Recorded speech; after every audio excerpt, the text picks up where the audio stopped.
Hi everyone, I'm Saleha and this is Chai, Chat and Community. And joining me tonight on my show is Sandeep Varma, founder of SAARI Collective and a board member of Indian Care. Hello Sandeep, Good evening, Saleha. Namaste to the audience. how are you? Yeah, going well, thanks. We just moved house, so we're just getting set up in our new place. We snuck in right before the lockdown started, and it was actually kind of fortunate because we've had a bit of time to just unpack while we've been Yes, looking after our kids and settling into the new neighborhood. good. And has it been Yeah, good? How's the new neighborhood? yeah, it's fantastic. So I have two young boys who are 5 years old and 3 years old, and our 5 year old was starting school. So we looked around to a couple of different schools, and the school that we were zoned to, he didn't love. Um, and we were also, I think, over our space, and a lot of people have made changes upon reflection to where they live and how they live. And so it's important for us to, I think, have a little bit more space um, for a growing family, but also to find a school that our son really loved. And so the school that he loved was actually a little bit further away. And that's near to our new house. And so it's been really, we commuted for a couple of weeks when he started that school. And now that we moved in, we're really close by to the school and really feel that kind of part of community. I think one of the things I'll be talking about is sort of my values, but one of the things that's important to me is that sense of community. And I think it's a palatable thing. That's been Absolutely. one of the experiences of my life. One of the things that really made a big difference to me was growing up with a sense of community. And it's a value I hold really strongly and something I really hope to create, and then what we're trying to create through SAARI Collective. So we already have someone who's joined us. Hello Anand. Hello, Anna. Um, so, Sandeep, tell us about yourself, your journey. You obviously, well, you're an Australian now, but you weren't before. Mm, So, that's I, right. Yeah. So I'm Punjabi by background. I'd say I would describe myself as a second generation Punjabi. But I grew up in the US in California, in Pasadena, which is near to Los Angeles. And I grew up with a really strong community. So my parents came from Punjab and Rajasthan, and they met family friends along the way because they didn't really know many people when they arrived in the US. And slowly they built some family friends and a small sense of community. And it wasn't until we were young that they started getting us together at the local park in the community center to teach us a bit about. We learned Hindi classes. We did some puja and prayers. We learned music, and my sister learned dance, and really became just our community, our sense of family and friends. And that's now evolved into this. Were able to purchase some land after about 20 years, and evolved into a whole community hub. And a temple was formed there, and this incredible sense of community for a whole new generation of young families in that area. And the interesting thing is that we as kids were dragged kicking and screaming some days to the center, but now that sense of community, that sense of interconnectedness, and the friendships that we built and the values that we were instilled with are really important to everyone in my family and all our friends as well. We take that real sense of being South Asian and that sense of identity really strongly resonates with us. And so my journey to Australia was coming first to study on exchange at Melbourne Uni. So I went to uni in the US at the University of Pennsylvania across the country. And I always had an itch for travel and had never been to Australia, and they had a great communications program. So I came here. And then I met my wife very early on. And then I came back and I did a master's degree and I stayed here. So I've been in Australia since 2003. you've come here before And me. yeah, and I'm a fully fledged Australian citizen. I have two little boys, and this is definitely home for me. And my relatives also were very excited when I moved to Australia because it was closer to India, I guess, where they are. But also they said finally moving to a civilized country that plays cricket, and we could talk about cricket. And Yes. I only played when I went to India a few times growing up, because it obviously was not a big game in the US. But I've since settled in to be a huge cricket fan here and supporting India. I want to ask you that. Do you barrack for India? Yeah, I do barrack for India, and my brother-in-law and I actually went to one of the World Cup matches, and he was in all green and gold, and I was in all Indian colors. And it was a good family rivalry that was going on. There are quite a known people who are joining in. Hello, Tawfiq. Tawfiq, hello. Um, and then professionally, my background is twofold in media. So I was a media advisor and speechwriter for over a decade, primarily in crisis response areas. So I worked for the Red Cross. In crisis response, I worked for the Emergency Services Commissioner and the Minister in Police and Emergency Services in Victoria during the Black Saturday bushfires in 2009, and the response after that. Um, and a lot of that was at the intersection of community engagement and communication. So translating what was happening within government and the messages that need to get out to communities that were being impacted by things that were happening. And then translating what was happening on the ground of those communities back into the government context if you could work on that. And so I developed an interest and passion in social media as well at the time because that was a burgeoning area. Twitter had just gotten off the ground, and we saw the huge potential in that. Now it's amazing how much all the emergency services government organizations have entire teams dedicated to putting out information and engaging with people on social media, which is super interesting. But my journey through after that was a Royal Commission, which led me to talking to lawyers every day, and I thought it would be useful to speak lawyer. And I also had an interest in the law, so I studied law part-time at Monash University, and then started practicing law for a few years. But after having my kids and seeing the impact of the work that I was doing, it didn't align, I guess, with me 100% in terms of the impact that I wanted to make and the lifestyle I wanted to choose for myself. And I think having children really makes you face up to who you are Yes. and the impact you're making in the world and what kind of difference you want to make. And so for me, that was a real turning point to try and do more human rights-based work, to do more impactful work, and to reassess my values. So, I really believe strongly in community, but also in the sense of creativity and helping young people. So I've kind of dedicated my life in the last number of years to that space, and I've always been involved in volunteering and helping young people, either disadvantaged or those who are less disadvantaged, but looking for outlets in terms of creativity or looking for support. At one point, I was also a lawyer representing young people in court. And so I feel really strongly that if we give opportunities to young people, then we set themselves up to change society, and we reap the rewards as a result. Wow, that's a lot. Wow, and Yeah. awesome stuff. Hello, Rubina. So Rubina is going to be on my show on Sunday. She's a GP who believes in women's health. Yeah, fantastic. Um, so Sandeep, you are on the board of many not-for-profit organizations, including one that both you and me are part of.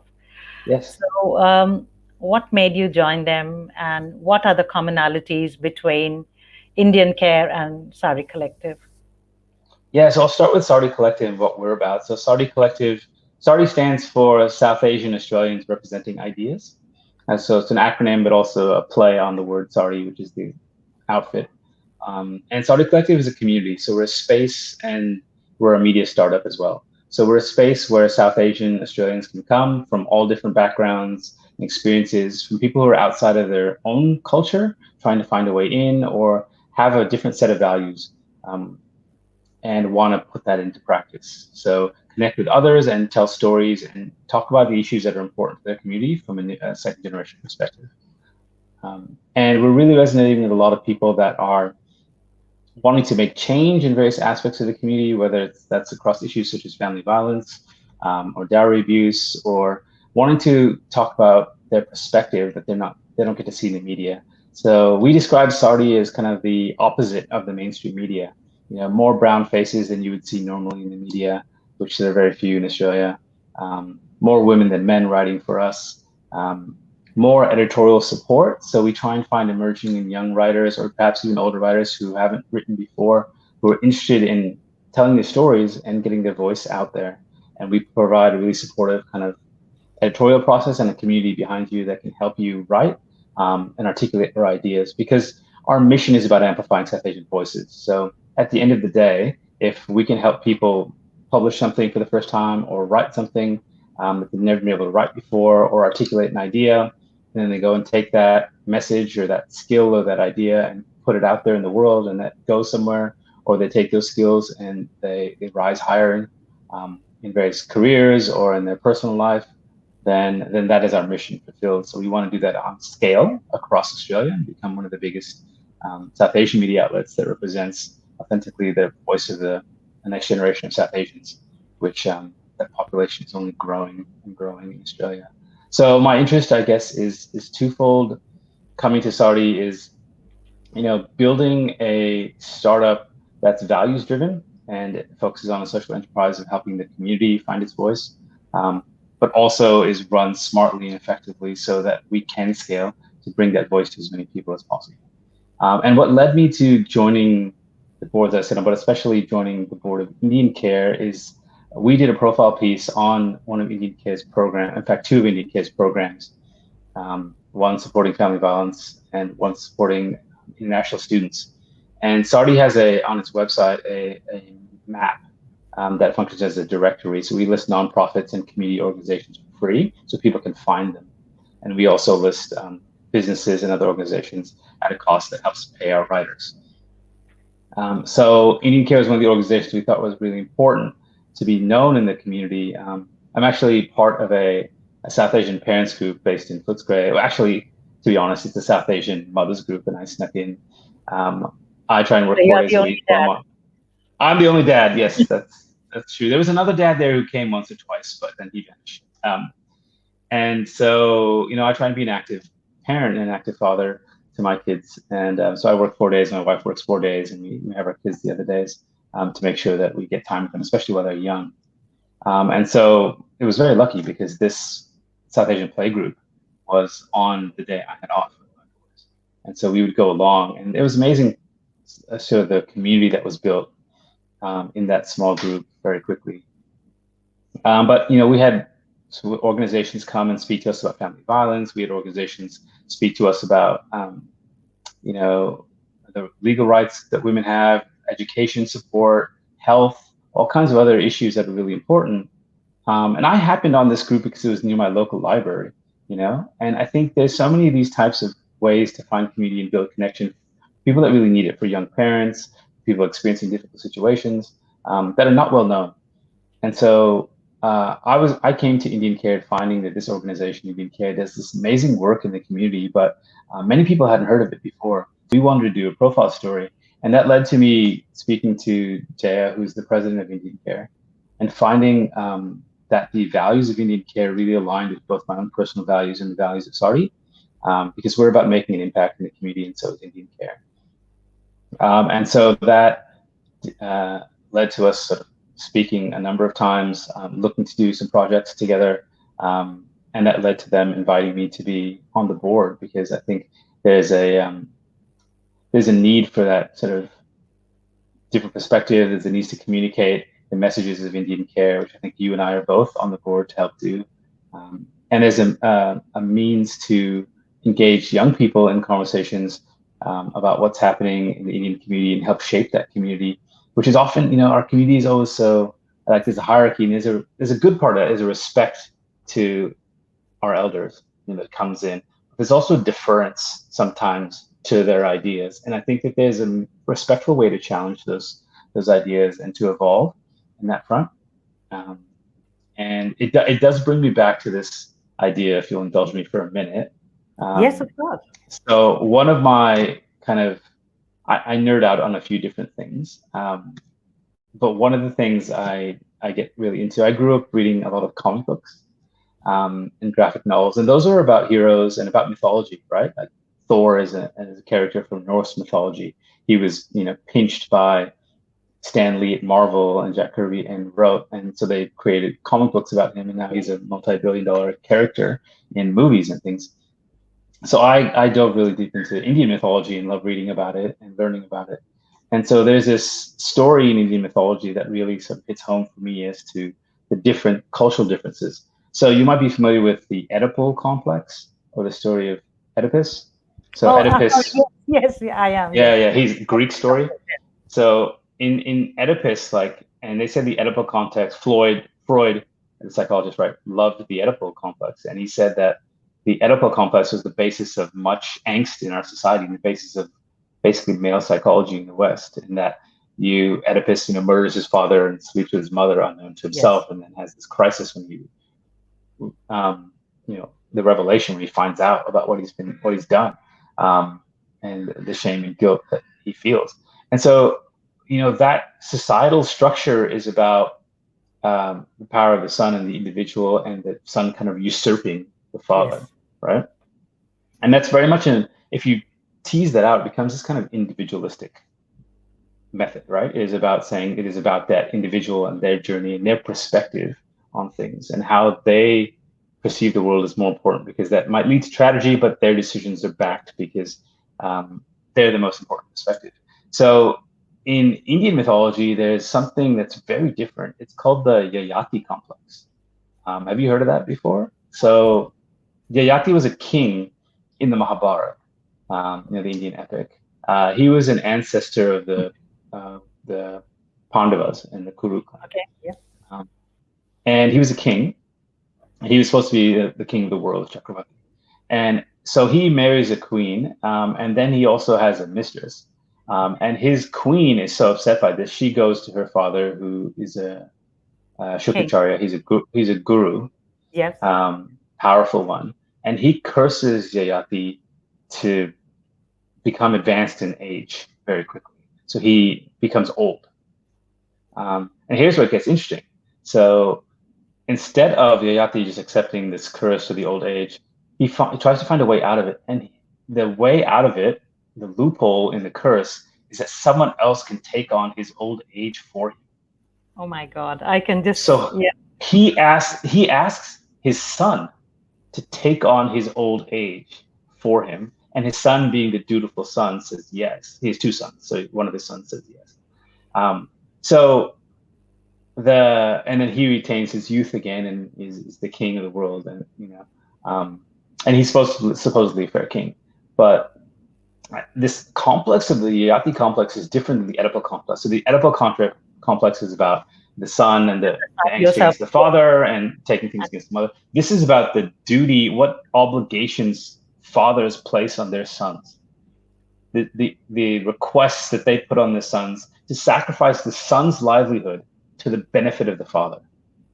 And also their And life. their life, their livelihood, their youth and vitality should be spent in a collectivist way for the benefit of the whole family, or in this case, in a patriarchal society, and where there's a king, for the benefit of the father. So if you extrapolate that out now, you see that sons and daughters are expected to sacrifice some part of themselves for the benefit of their collective family or their community, or in much more stricter families, like the actual father. And I think it's sort of a root myth and a root concept that goes way back, 5,000-6,000 years, depending on how you date the Mahabharata, to this idea of the Yati complex. And it's a really undiscovered thing. It's a really not talked about concept, but I I think did it's really important. No, no one really talks about it. It's a really interesting idea, but it's also a really important concept, because I think the question of, like, what sacrifices can the son make for the father is not, or what the child make for the father, is not the kind of question that engenders good positive relationships and good, like, sort of mental health and vitality and success in children, in young people as they grow up. So, I mean, I can give you a concrete example of this in practice now. So we did a story of Ayushi Kilan, who's a young person who's done some pretty amazing things. She is nominated for a number of awards. She's represented young people at the Victorian Curriculum Assessment Authority. She's a change maker. And so we did a profile on her, written by a young journalist named Sheetal Singh, who's writing for SAARI Collective. At the same time, another media outlet in the South Asian community in Australia did a profile on Ayushi Kalan as well. In the Facebook posts and social media comments on the SAARI Collective story, people were praising Ayushi for the great work that she's done, and also praising the journalist Chito for the writing that she did in profiling this young change maker. And the focus was on both the writing and the change that the young person was making. Yes. In this other media outlet, whose name I won't mention, uh, the comments, because in the article there was a line about how Ayushi, credits her parents with the sacrifices they've made and with I can, yeah, with helping her out, and of course yeah, she had a lot of support and assistance from her parents, and that's not to deny that. So there was only one line in it, and it was respectfully written, but the comments were about her father. So the not her mother. comments were saying, no, no, not her mother, not her. The comments were saying, hey, congrats, congrats, and then congrats, Mr. Kilan. Good job, Mr. Kalan. You did a great job in raising your son. And I mentioned this to a couple of people internally at SAARI, and they said, yeah, that's happened to me before. I got a job and my parents were praised. I was successful, and everyone talked to my parents before they talked to me in my community. And I think it's a really interesting social phenomenon that happens in South Asian communities, especially in the Indian communities, where, you know, obviously the help and assistance and sacrifice of parents is really vital for the success of their children. But at a certain point, children's independence becomes their success Their own. becomes a Yes, result of their own merit. And at what point does the culture start to recognize that? I think you look at, even older Bollywood films with people living at home longer, and there's a sense of kind of maturity that happens at kind of a later stage. And even now, you looked at the the arranged marriage kind of shows that are on TV now. oh yeah, And the matchmaking shows, the Indian Matchmaker, for example, some of those, boys were privileged and they were living at home and had every wish taken care of, and there was both a caste and class status within that. There's obviously a economic yes, class system always, that exists always. there. But I think there's also this root myth around, what sacrifices do the children have to make for the parents? How do the parents' desires imprint on the children? And I think that idea of cultural ownership of that concept hasn't been explored, because I think, if we unpack that idea and say, if Gayati concepts are like complex is a root myth in our culture, how do we challenge that idea? How do we empower women in different ways? How do we empower children and sons to forge their own destiny? I mean, we have so many people coming to us at SAARI who have either they have a creative practice or they're looking to engage in some sort of creative aspect, and they've been told, look, take the migrant route, find a secure job, become an accountant, become a doctor, in my case, become a lawyer.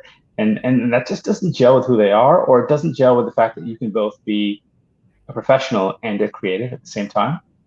So I think the community we're finding is trying to unpack some of those, is supporting each other to unpack some of those ideas, like the complex. They're not naming it as such, but they're just unpacking these ideas of like what is expected of us as South Asians, first off, in the context of our families, and the South Asian, young and up and coming people, in the context of where we sit in society, in Australian society, as well as in, our South Asian cultures. Wow, yes. Oh, this is amazing. Thank you. Um, so, how did you come up with sari? I know you talked about it a little bit, but how did this entire idea come up? Is it because you are a creative person and a communicator by profession? I mean, there's a little bit of that. There's a bit of using my skill set in the best way possible. So, I mean, I could go on about kind of what I believe in terms of like core foundational values and skill sets that people have. One of those things I believe in strongly is the approach of positive psychology being strengths-based, which is one of my favorite books is Flourish by Dr. Martin Seligman, who talks about finding your character strengths, not just are you good at meetings, but character strengths. So one of mine is love of learning, and the other one of them is creativity. Um, and so flexing those became important to me in my career. And also, they say that using your strengths is a way to catapult you to success, much more so than focusing on improving your weaknesses, which I believe in strongly. But more so than that, when I first came to Australia, I did a master's thesis on South Asian identity in the media. Oh, There wasn't really much to be found at the time, and the title of well, my master's thesis was called ABCD. So the acronym. So yes, I Australian do. born, Yes. confused Desi, right? Yeah, Desi well, means it someone was from. American born, but okay. Yeah, yeah. So it was Yes, When yes, I grew up in now, America, it was American of born, course. and then so And now we for my master's thesis in Australia, I called it Australian yes, born, confused Desi, same acronym. yes. Um, And so I talked to a lot of young people. I talked to a lot of media outlets, many community newspapers out there, and there was a big gap in that space. And the conclusion I came to in that was, we don't want to be called like confused at any point, because that perpetuates this narrative that we're torn between two cultures and we don't fit in anywhere. And maybe we're third culture kids, or maybe we're people that are lost, or we're lost generation. But I think that the way to combat the idea of being confused about your identity is to engage with your identity, is to find what matters to you. And so I retitled my master's thesis Australian Born Creative Daisies, because I think that's what's necessary for us to emerge as a generation. And then flash forward many years later, I was leading a leadership program with young people across the state of Victoria. So we were doing values-based leadership training with a lot of different young people from multicultural backgrounds, and we were also funding community-based projects. And I met a lot of South Asian young people, and in this human rights work, and the same conversations kept coming up. The same conversations I explored about identity, my master's thesis. And so this idea was resonating with me, resonated with people I knew at CMY, with Centre for Multicultural Youth, including Mehek Sheikh, who and I had a number of conversations about this, and a number of the other guests, including Swati and others, who I met, and we had these conversations about where is there space for South Asians here to find that sense of community that is not owned by someone else, but owned by us, and allows us to tell our own narratives in the way that we choose, and explore the issues that matter to us, especially from a young person's perspective, or a mid-career kind of person perspective, exploring their pathways. And so we took that idea to a startup program called Catalyzer, which supports migrant entrepreneurs, and found this amazing sense of community, did our homework, did our research, and found this amazing, spoke to hundreds of people and thousands of people, and found that there was actually a really strong basis for putting something out there that really resonated with this audience. And the research showed that there's already, if you add up all the South Asian populations in Victoria or in Australia, there's somewhere between 1.4 and 1.5 million South Asians already in Australia. And DFAT published a paper recently that said that that number would double in the next 8 to 10 years. So you're looking at South Asians becoming the largest minority in all of Australia, which means that an essential part of the Australian experience will be engaging with South Asians, or being South Asian yourself. And so that story is really important. We want to be part of that trajectory and that journey and that story, acting as a living archive of what's happening in our community and all the multiple aspects, and looking for people to inform each other about what it means to be South Asian in Australia, what it means to be South Asian full stop, and all the different ways you can do that. Underrepresented stories about being women, about being queer, about being creative, in all those spaces. I mean, if you look at Australia right now, there's hardly any stories or books published by South Asian authors here, or stories about South Asians in Australia, and yet we've been here for quite a long time. In fact, if you look at the history, we've actually been here since some of the early first ships in the first. Yes. And there's a few great organizations out there that have documented that history. And so we're part of the story, but we don't see ourselves in that story. And so SAARI is a means to tell that story. And so that the Startup Accelerator program that we went to was really supportive in giving us the confidence, giving me the confidence, especially to create something from nothing, and to challenge that imposter syndrome that I felt, and to build a sort of community around this idea. And we were able to get a little bit of funding externally through some people who wanted to support this idea to get us off the ground, and build ourselves a team and build ourselves a community. So now that we've launched and we're live, and we're on that growth journey. I mean, the content game, media production game is hard. We have a lot of supporters and mentors, a great advisory board and a great team, and just more and more people. There's hundreds of people that have come to us who want to write and create with us from all across Australia. We have amazing hubs in Brisbane, Sydney, and Melbourne, and we just want to grow.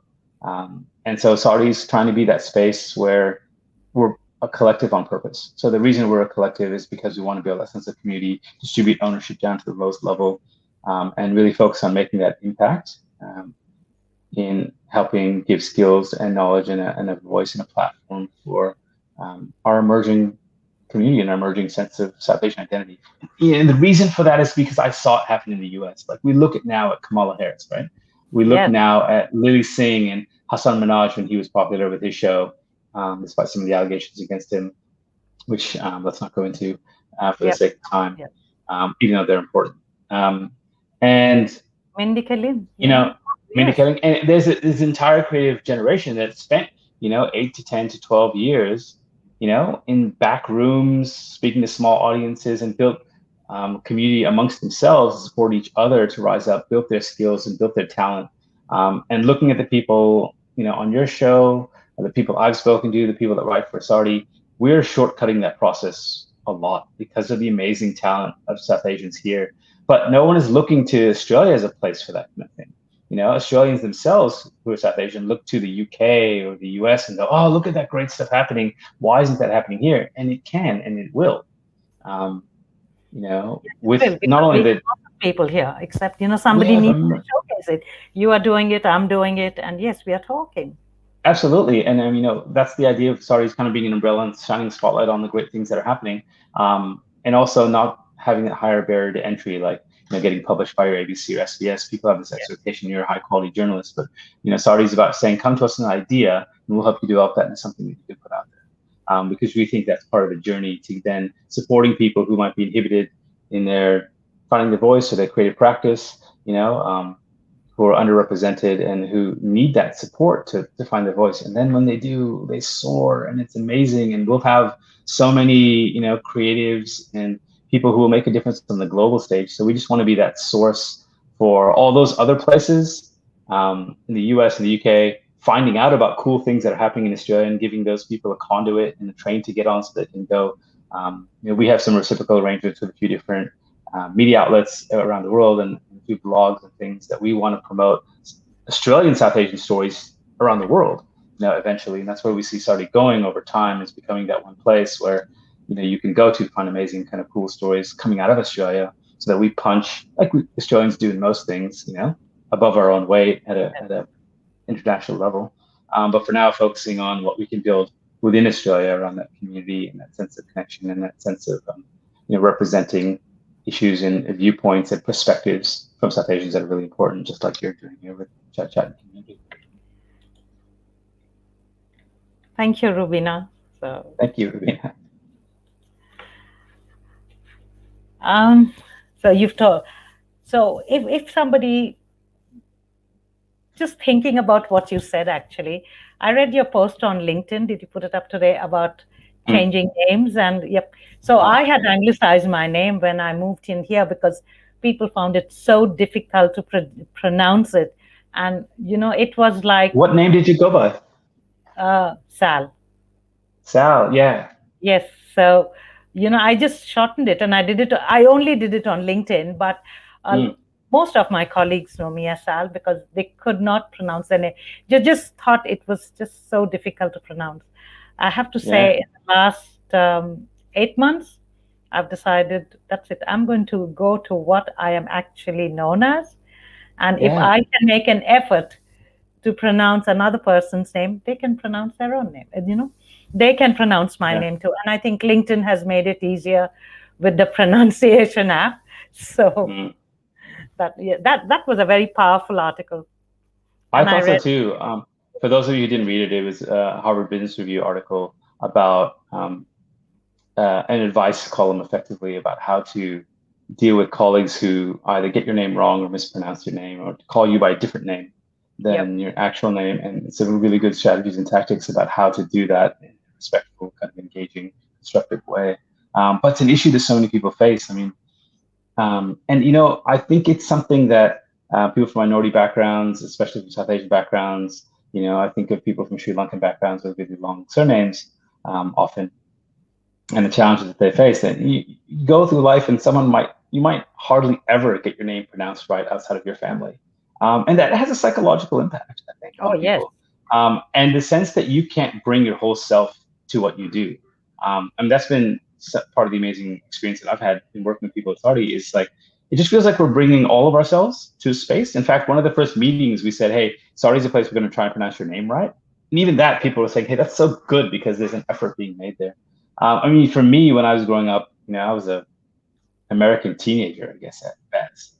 And, so I shortened my name to Deep or Deep, as was pronounced then. And I remember explaining to people even then that they were like, "What's that?" And it's a very common Punjabi And it's an part of a easy. name. It's a very phonetic name, and also Deep is part of so many Punjabi names. Um, and Sikh names especially. And so, even then I had to explain it like, deep like the ocean. I remember going to, Subway or, Starbucks or the coffee shop and having to, spell that bit out. And I said, well, there's never going to be a point where it's something that people go, oh yeah, I get that, or I know Yep, that, yep, yep. and actually Sandeep is one of the more common names, Punjabi names. So, and I think we all go on this journey to like reclaim our own name, and reclaim our own identity and a point and feel proud about that, but also have to defend it and have to explain it to mainstream audiences. I mean, I was in a workplace once where I had a client who always got my name wrong, always got my name wrong.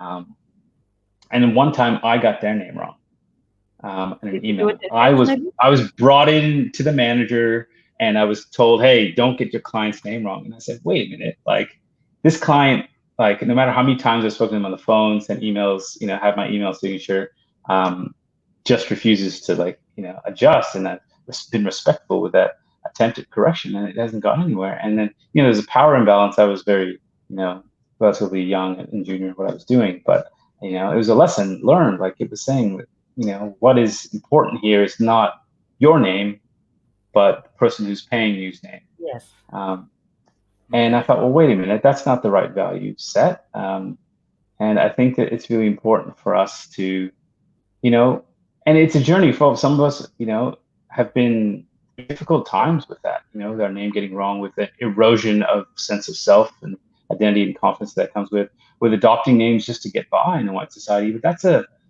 I think it's about looking at that as not something you did out of survival mode, because that's how it feels. Like you have to kind of, okay, I'm here, I need to get by, I need to make it easier for everybody else, I need to become successful that way. And like you said, the dialogue is shifting a little bit on recognition of diversity, and recognition of cultural background and people trying to make an effort. Not everyone does it, of course, there's a long road to go. But to find those people who can support and be allies, and HR departments and others who can make an effort to try and help people pronounce those names, so those people feel like their identity is recognized in full. And that is like you can't put a value on that. You can't explain it or quantify what that means. It's greater than the sum of its parts. It's kind of this emergent idea, but the resonance with that people have is pretty profound.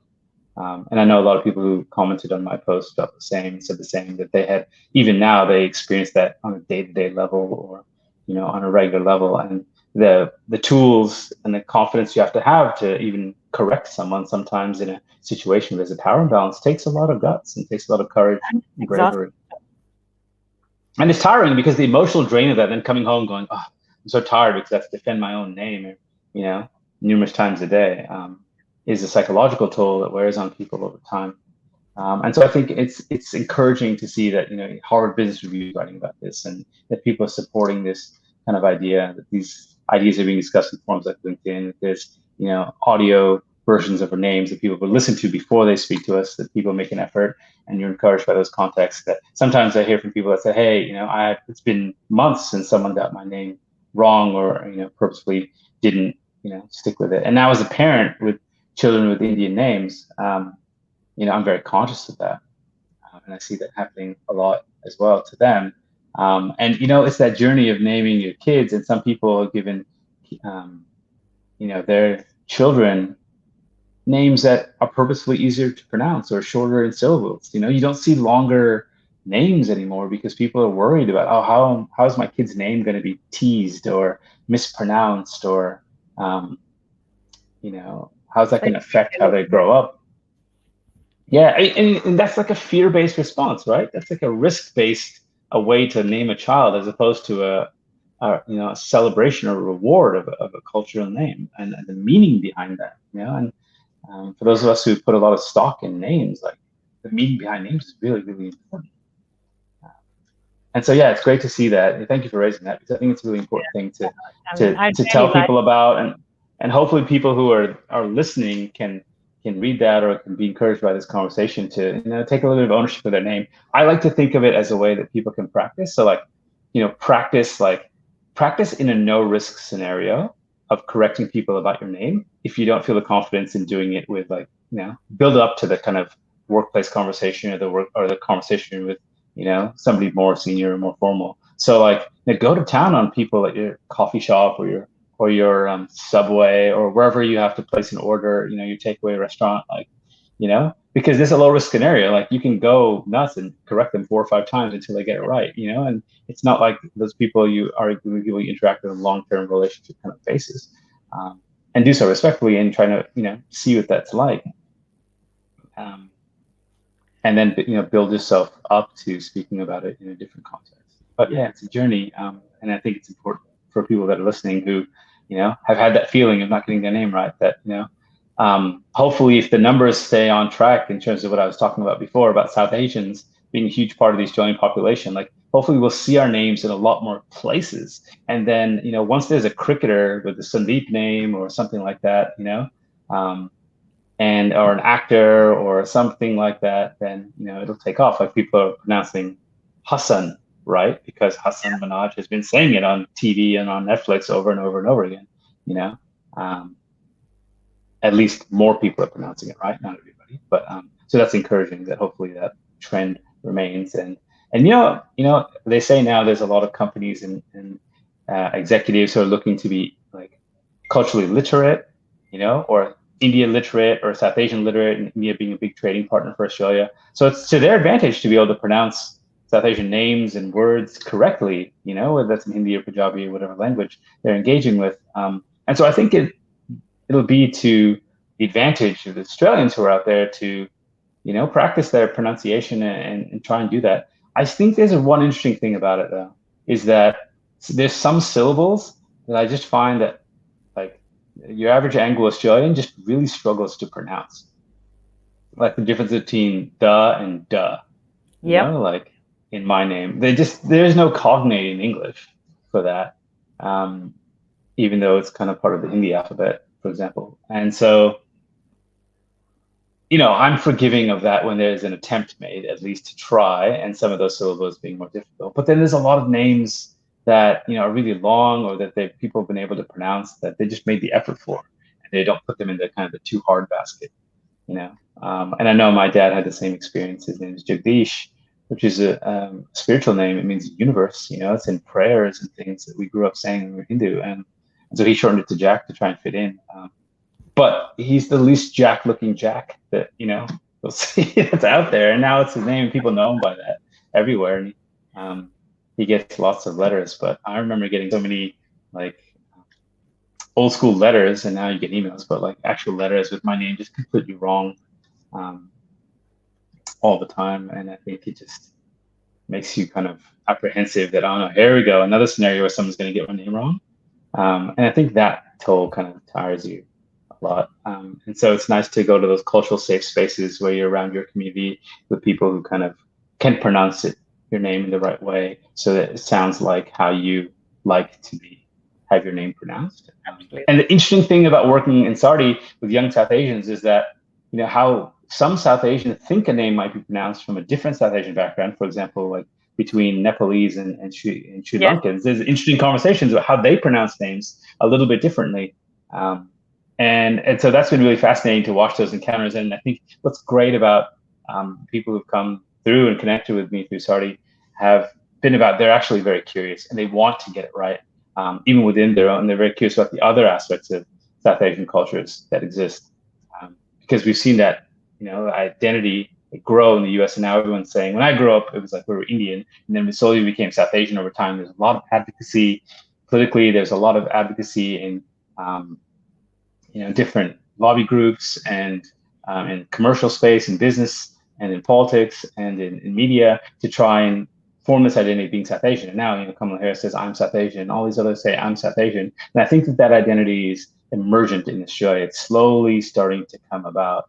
And so that's why purposefully kind of SAARI Collective is that kind of South Asian space where we're all still learning about each other's South Asianness. We celebrate the differences of that, but also there's a sense of kind of unity and connection and cultural affinity, even if it's just like people who know the experience of getting your name wrong all the time, what that feels like.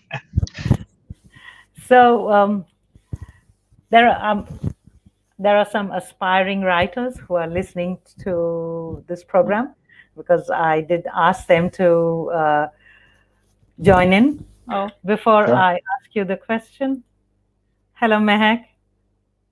Hello. Um, so, if they want to join the SAARI Collective, what's the best way to do it?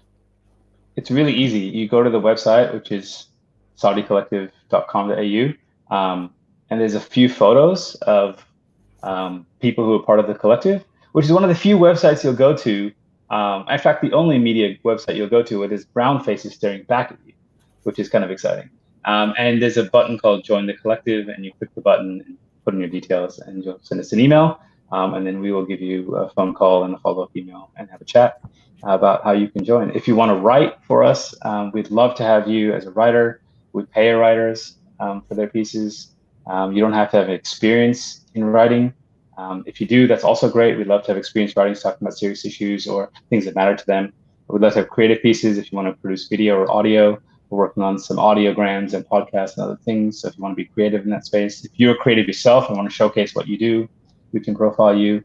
But if you're someone who has some ideas or things you want to talk about, we have a process that can help you articulate those ideas. I'll give you an example. So there's an amazing piece by Niharika Verma, who's a mental health advocate, a young person and a change maker, and just a dynamic person. And she wrote an amazingly personal piece about her own mental health journey to inspire advocacy in that space. And it's live front and center on the SAARI website. And so she came to us with an idea saying, I want to write this or a series of pieces. I'm not really sure. Here's just a bunch of ideas. So she had a conversation with myself and our wonderful editor, Jasmeet. And, we teased that out over a number of conversations. We helped put a structure to it and then work with her on the drafts and then, put vision to it and images to it. And it ended up being this piece that was different from where she started, but she was incredibly proud of, and we were incredibly proud of her being able to publish something that was that resonant and that strong, and really spoke to who she was without overly changing it, without kind of imposing our own style on it. And so that's hopefully the niche and the supportive method that we have. And we're bringing a few more people onto our editorial team. So if there's people who are listening who have editorial skills, please reach out, because we'd love to have you engage with us. But so we're building a team there who brings those kind of skills, can help nurture and support people to find their voice. I mean, even experienced writers often, you'll write a piece and it'll go well, and then you'll come up with another piece and you kind of struggle with the idea. So we take, I guess, pieces in two different ways. We have a number of content categories, which you can see on the website. We talk about the youth perspective, parenting, community, culture, and professional sort of experience. So we're open to any kind of topic. So don't think of it as a barrier to entry in terms of what we talk about and how we communicate that. But we have a list of pieces that the editorial team has chosen, and we have a number of themed weeks coming up for the year. For example, Food Week and Book Week and Mental Health Week, and we'll be talking about those issues outside of those weeks, but we have focus weeks that are coming up over the course of the year. So if you wanted to write on those topics, that's great. We have a number of briefs that you can pick up and have a look at, or suggestions from the team about ideas that might be really great to write about or people to interview. And then we also are very open to taking pitch ideas. So we have a very short process where people send us an email about an idea they have. And we have some resources, a research-based, like a research platform they can look into those ideas and see if they're out there in the media already and how to get into a conversation or dialogue on those issues, both either within Australia or around the world, and see what other people are saying and have conversations back on those particular issues. So we help them learn about that if they don't know how to do that, and give them the tools and the support to be able to publish something and then pay them for it. So where to from here? What do you see the future of SAARI and South Asian creative people? Oh, it's unlimited in Australia. I mean, the future of South Asian creatives is phenomenal. There's a ton of great work. There's a festival in Victoria called Sangam, which we're going to be writing about really soon, which is kicking off, I think, in a few days' time, which is a celebration of South Asian arts, which is brilliant, put together by the amazing Priya Srinivasan. And there's a ton of lots of little pockets going on, but I think we just need to support each other, um, and to support initiatives and to find talented people and rise up. And I think for SAARI, we want to just be part of that journey. For the next year, is just profiling, bedding down our own processes as a startup, growing. We want to expand across the country to have writers from every state and territory in Australia, and beyond, and to offer that perspective. So we're just setting ourselves up for that space, and going, building a social enterprise that is sustainable, but also really kind of resonates and reflects the community, and helps that community to grow and amplify its own voices. We have a lot of ideas about things that'll be coming up over time, but I won't, let the cat out of the bag too early, before those things are ready. But we are just building our community at the moment. Where we go from there, I think it'd be pretty amazing to have more formalized structures by which we help train South Asians, especially young South Asians who are emerging.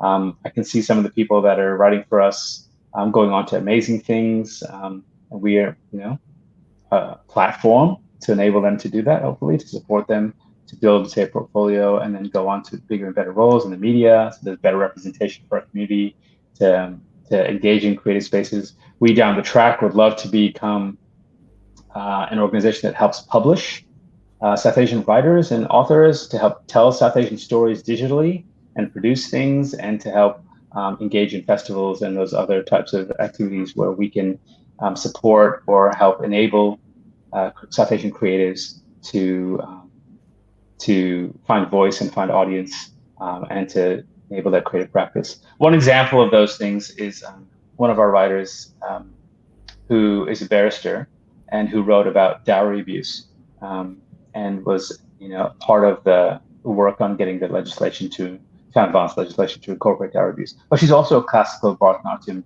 dancer. Her name's Uttara Ramachandran, and she's phenomenal. And so she told me a story, just to paraphrase her, where the dance company that she was in was putting together a Bharatanatyam and flamenco, Spanish flamenco, Wow. combined performance. And this was going on at the Arts Centre in Melbourne, so a pretty prestigious venue. Yes. An amazing sort of concept for a show, a fusion kind of show. And so she does this, and all the other dancers do this in a part-time capacity. They have professional day jobs. And then they also dance because dance is so important to the culture, as we all know. But they had to raise the funds for that performance largely themselves. And I think it wasn't a ton of money, but I think that the fact that they had to do that is kind of ridiculous, because I think there's more than enough success in our community. There's more than enough business people. There's more than enough even just numbers to each people donate small amounts to build up to that kind of larger amount that can fund projects and initiatives like that, so that they don't have to put in money from their own pockets to fundraise on their own. And we want SAARI to be a place where the businesses that are listing on our website are values aligned, where other organizations can come to us and partner with us on creative projects, but also so that we can channel some of the resources within the community, the funds that are out there, the passion for seeing South Asian arts and dance and music in the main stages around Australia, and be a conduit for those things to be enabled, for those things to happen. And perhaps that means that we do fundraising events, or that we channel sponsored content towards those funds, and eventually that we hopefully become a place where we can fund our own artistic residencies for the South Asian community, or partner with other organizations that are out there that are doing amazing things, to create residencies for South Asian artists where they can come and not have to worry about both getting an income during the day and practicing their art at night, and have that dedicated time to help their creative practice and their art grow. And I think that would be amazing, because imagine the trajectory and the creative leaps you can take if you just aren't focused about scooping for money for food, or accommodation and rent, and you're not paying the bills. You're just there to focus on your artwork and around a creative hub of people that can help your artwork, and your creative practice really grow and expand. So I mean, dream vision for me would be able to fund those in numerous places or numerous projects, through the revenue we generate through SAARI, and the impact we can make with that, and the partnerships that we can build between the business community and the creative community. But look, we're in this for the long term. So if that's a long-term vision, I think we can get there, hopefully sooner than later. But we're on track with going we're just being steady with putting out our stories and bringing on board as many writers as we can, paying those that we can on our publishing schedule at the moment, and growing our business so we can make a bigger impact in the community for those people that need that voice to be seen and heard across the country. Thank you, Sandeep. It has been an absolute pleasure chatting with you. And I'm sure thanks, Alea. I'll watch SAARI go in leaps and bounds. All yeah, the thank best. you. Thank you. And thank you for the work that you do here, and to everyone who tuned in, who's listening to this either live or after the fact. It's great to be part of all these, to part of platforms like Chai Chat and Community, where people can just hear about ideas and nurture, different voices in our community. So we can all build our own skills in communicating as well, but also so that we can discover, all the amazing South Asian talent and knowledge and insight and that's out there, and also so we can explore, as you do, some of those really, really important issues. I think it's worth having those conversations over and over and over again, because those issues just need better visibility in our community. I think coming back to what I was saying at the start of the discussion about the Yayati complex, about what sacrifices the king father asks of the child. A lot of that is about propping up an ego or propping up an old set of ideas and burying our heads in the sand about what is really happening. So I think shining a light on these issues, talking about them as the reality that we face, whether it's mental health challenges or family violence or casteism that still exists, and a lot of these other issues that need to be dealt with. I think having forums and spaces like this are essential to those ongoing conversations and dialogue and informing people. And so thank you so much for having me on this platform to be able to do that. And I hope to continue to make appearances over time, and to also send a whole bunch of amazing people who I've come across with SAARI your way as well.